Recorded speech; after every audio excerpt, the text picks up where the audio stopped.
for the 66. The moon had always been a particular point of interest in the story, hell, the entire runtime was named after it. Right now, Project Stigma is in full swing as the moon chapter saw many of our characters sent to the moon by force. But why is Stigma sending people to the moon? It begins with Teresa just chilling near the moon where she gets Phantom snapped and ends up in a dreamland where Otto haunts her from his grave. She had no idea what's going on and needed to find a fast way out. Ghost Otto suggested for her to eat away at her problems, specifically using the Honkai beast she was infused with, Vishnu. It allows her to eat anything and everything, including the very dream space she's in. Doing this somehow sent her to Kevin's Stigma space, probably because they have both the Caslana genes. Usually Stigma spaces have its own view of Stigma, who in this case offered itself to be a tour guide for Teresa. She learns through the view that she's here because of the Stigma project activating, to which she learns that screwing up this space would also interfere with the project. She prepares to do just that, but of course it wouldn't be that easy. Get over here! Try a little harder! 朋友是一个坚韧不拔的人。 I'm gonna turn you inside out! The problem was that Teresa haven't got a single battle suit since 2019, so in terms of power-ups, she doesn't have any. But maybe the view of Stigma could help. Who am I kidding? He can't do shit. We then cut to the next scene as Kevin probably off-screen Teresa into his Stigma jail where Siegfried was. Meanwhile, people on Earth were getting Phantom snapped left, right, and that included Sele, who woke up on the moon somehow. You see, this place is New Atra, a waiting area where people that were deemed worthy get to sit around while waiting for Project Stigma to finish converting everybody. This includes orphans, annoying, and the unemployed. Because Stigma, the project, was designed to melt humanity into a single massive blob of thoughts, where a single person would live in a dream where they have everything, as there would be no conflict, no misery, and most importantly, no Honkai, because there wouldn't be anything left to destroy. Most that were sent here were Stigma Awakened, which is vital to the project because Stigmas are like an attribute that gave people cool powers, but now it's being used to transition everyone from human to Stigma thing. It's perfect in this case because we have seen it house many types of minds and thoughts before. Think of when Duwando awakened her Stigma power. Let's say its storage power extends to this combined dream that Stigma was built upon. But wait, when Stigma's like a rare thing that few people had, so like, what are they gonna do about the normal plebs? Well, yeah, but everyone in the current era actually has one. It's just that barely had the ability to awaken theirs without dying. So the solution was just to turn them into fuel for the able-bodied recipients so they can just become a Stigma thing while they assimilate and consume the rest. Now back to Sele on the moon. She met up with Duwando and Li Sushang, who just kinda exists. She's the daughter of one of Fuhuo's disciples, and all you need to know about her right now is that she's also a Stigma awakened like Duwando. The two of them, along with Sele, got together to find a way back to Earth, but that's easier said than done. They started by looking around for clues, which came to the bridge that looks like it's there, but actually isn't. On inspection using Duwando's space-time dimensional travel sensor thingy, also known as a genus, Duwando motioned Sele to come closer to her, to which she used to take everyone into her own personal domain given to her by Sumeru. This was because something on the moon was jamming her signal, but Sele, being quantum and near the bridge, got through the interference somehow. Just then the genius starts giving them exposition, more specifically Schrödinger, who appeared in a visual novel that I plan to make a video on down the line. So for now, just think of her as the pocket nerd. She informed them that while stuff is going down on Earth, Jigsaw and anti-entropy bases were not greatly affected, whatever that means. And together they cooked up a plan to find a bubble universe that can take them back to Earth. Think of it like how you can cover more ground by traveling in the nether, as moving one block in there would equate to moving 8 in the overworld. For this plan, there's really nobody better suited for this than Sele, as she spent the most time in there. This is where she ran into Aishan from the future, who offered to help her. Not sus at all.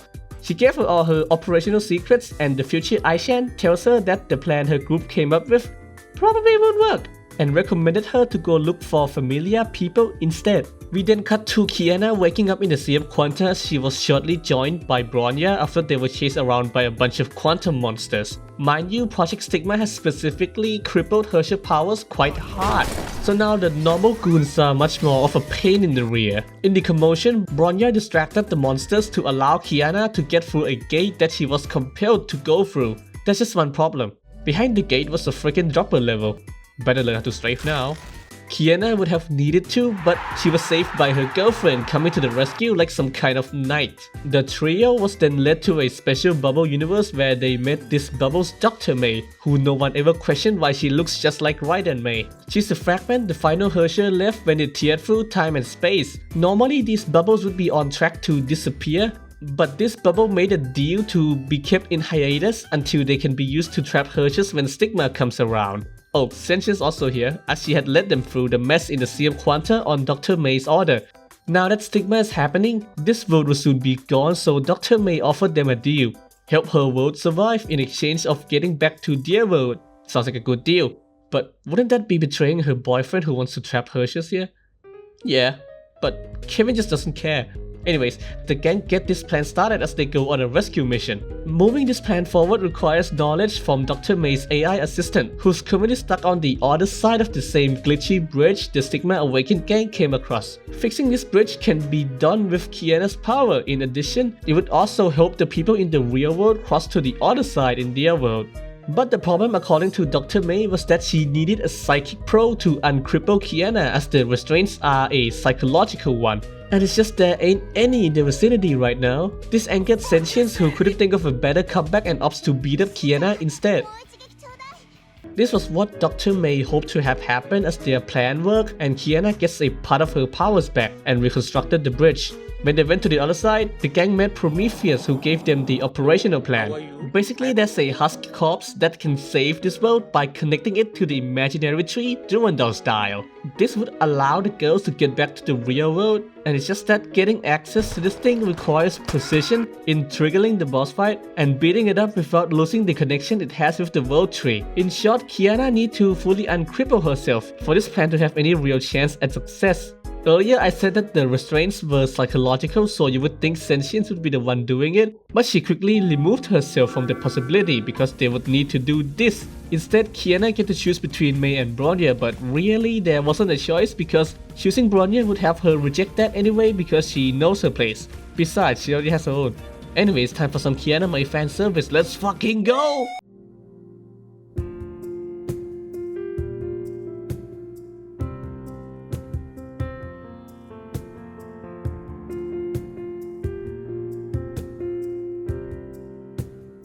Wow, I'm the third wheel. May got Kiana's power back by reminding her about that one time she received some domestic violence, and they go and complete the plan successfully and said their farewells to the bubble people, who sadly might not even survive despite their best efforts.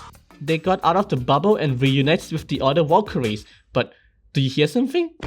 It's Fuhua and Kevin having a fight after failing to have a civil discussion, and like with any political discussions, it always devolves into violence. Obviously, it's impossible for Fuhua to beat Kevin, who's now goaded with the finality, the power that controls time itself. The Valkyries heard this commotion and prepares to surf rush to the scene. Sentience, who by the way doesn't actually have a body, so she can just leave whenever she pleases. What you see here is probably just her projection. For the rest, they gotta go down this elevator that totally wasn't rigged, that got them stuck in an infinite corridor, which normally with the Herrscher of the Void powers alone would be able to get them out, but this place is a bit different. And while they are trying to figure out what to do, Miss Schrödinger chimes in with some more physics lectures. For the universe, planets may not be different from the text on the wall, painting imaginary endings on the pictures that is the galaxy, just as the gravitational singularity forms a black hole, and imaginary singularity is a part of. What she's saying is that the fact that they're clumped up is what's keeping them here, because Herschers and Stigma Awakens are like polar opposites, and they just needed to split themselves into their own group. So they said their farewells with Lee and Durandal running back to Earth, and the trio leaving to meet Kevin. On the way, they meet Hare, who gave them some prep talk on Project Stigma, and there's nothing better than giving your opposition the intricacies of your grand plan. This place they're currently at were the place where every civilization ended in a 50,000 year cycle. Something that was only broken because Alicia did the funny and vetoed the decision for finality. I'll talk more about this when her Firemorph episode comes out, so if you're interested, I recommend subscribing and turning on the bell so you know the moment it comes out. Right, what was it? Before they left her, Hare removed whatever restraints left on the trio as a parting gift, as she didn't believe they would be able to beat Kevin anyway, so like, why not? But somehow Bronya wasn't able to use the Herrscher of Reason power, though this didn't stop the trio from challenging Kevin. Now comes the fight people have been waiting for, but it wasn't even close because Kevin had the power of the invisibility. Just then, Fuhua got up and used the World Black Hole stalling tactic to buy the rest time. to get sent into the core of reason for a reason. In any case, this wouldn't be a Honkai chapter without some good old memory dive in, and it's about Hair, who we can look into because she tried hacking Bronya's core with parts of herself. According to Hair, Bronya's core mass mind storage thingy was similar in principle to what Project Stigma is trying to do. Part of the reason why Stigma screwed the core of reason quite badly in particular, as the initiator of Stigma, Hair would naturally be interested. But there seemed to be another reason. Hair was a Stigma thing born after Cecilia's death when she used her holy blood to kill Honkai. But unlike Cecilia, Hair emits so much Honkai radiation that it kills anything that gets anywhere near her. Even Honkai beasts couldn't stand it. A literal ball of death that also has the power to force awaken stigmas in people, which puts her on the world serpent's radar. They sent a crap ton of grey serpents to annoy her because with her, they don't need to go bomb random cities as they can just have her kidnap them instead. Most people would just die upon attempting to awaken their stigma, but 1. Bronya's mom basically has successfully awakened her stigma that extended the time she had, but giving birth to her child would then be met with a lot of complications, like dying. Bronya's mom later made the choice to have her stigma removed and as a parting gift impart Hair a name, Missing. She later found out about her demise many months later.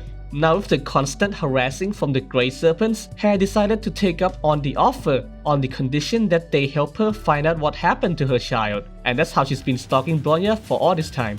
Bronya, now armed with this information, made her move to get back control of her core from her crazy stalker. Hair can do this thing called dream catching. Basically, she isekais people into dreams, and if she wanted, turned them into a stigma thing. Now she's trying to get the 30,000 soul in Bronya's core for herself, and Bronya just needed to get rid of her influence. But then they just kept coming and they don't stop coming. Get rid of one and 10 others take their place. Doesn't make sense to keep at it when they just kept multiplying. Bronya then thought of a pro gamer move.